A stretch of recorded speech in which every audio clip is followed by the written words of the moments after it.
کیا منظر ہوگا قیامت کے دن جب حضور شفاعت کے بازو پھیلائیں گے. اللہ اکبر. کہا میرے رب نے مجھے اختیار دیا، یا تو آدھی امت کو ہم بخش دیتے ہیں بغیر حساب کے اور آدھی کا حساب لے لیں گے، اور یا پھر آپ کو حق شفاعت دے دیتے ہیں، آپ جس کو چاہے شفاعت کر کے بخشوا لینا. حضور فرماتے ہیں میں نے شفاعت والا معاملہ اختیار کیا ہے. مطلب کیا کہ میں شفاعت کر کے سب کی بخشش کروانا چاہتا ہوں. آدھی امت والا معاملہ میں نے قبول نہیں کیا، بلکہ میں نے شفاعت کا حق لے لیا ہے.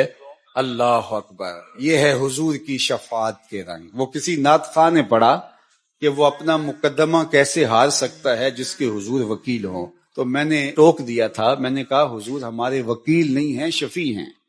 وکیل بمانا نگہبان، وہ تو ہیں حضور ہمارے وکیل، لیکن وکیل بمانا ایڈوکیٹ اس معنی میں حضور ہمارے وکیل نہیں ہیں. چونکہ جو وکیل ہے وہ جج کو کہتا ہے کہ صاحب میرے موکل نے یہ جرم نہیں کیا لہذا بری کیا جائے. جرم ثابت ہو تو سزا لازمی ہوتی ہے. وکیل کہتا ہے میرے موکل نے جرم نہیں کیا لہذا چھوڑا جائے. شفیع کہتا ہے سب کچھ کیا ہے میرا آنا دیکھا جائے. حضور وکالت نہیں فرمائیں گے، شفاعت فرمائیں گے. پیش حق مجدہ شفاعت کا سناتے جائیں گے، آپ روتے جائیں گے ہم کو ہنساتے جائیں گے.